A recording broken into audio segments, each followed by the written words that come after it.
ఆయనే దానియేలు కదా. దానియేలు బానిసగా వెళ్ళాడు బబులోను దేశానికి. బబులేరు దేశానికి బానిసగా వెళ్ళినప్పటికీ కూడా అతడు బుద్ధి జ్ఞానాలు కలిగి ఉన్నవాడు కాబట్టి రాజు అతను ఏం చేశాడు? ప్రధానిగా నియమించాడు. దానియేలు గ్రంథము 6వ అధ్యాయము 3వ వచనము.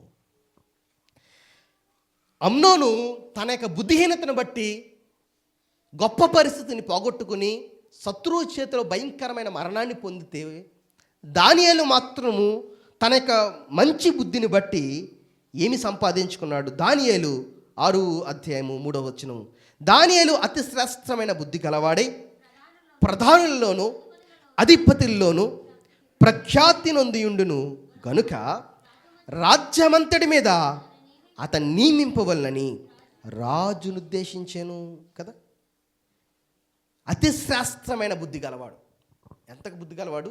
అతి శ్రేష్టమైన బుద్ధి గలవాడై ప్రధానుల్లోనూ అధిపతుల్లోనూ ప్రఖ్యాతి నొందినవాడై కనుక రాజ్యమంతటి మీద అతడు నియమించవలనని రాజును ఉద్దేశించాను కదా.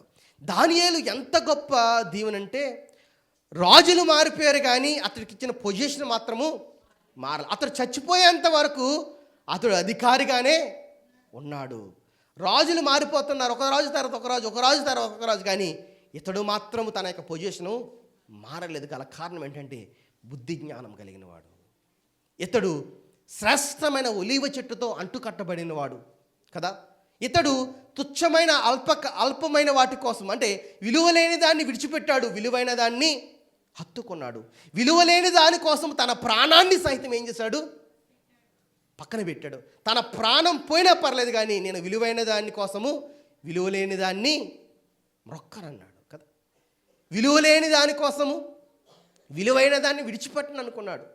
సింహాల బోన్లో వేసేస్తారా? వేసేయండి, నేను చచ్చిపోయినా సరే నేను ప్రార్థన చేయకుండా ఉండలేనన్నాడు కదా. ఎవడు బుద్ధివంతుడు?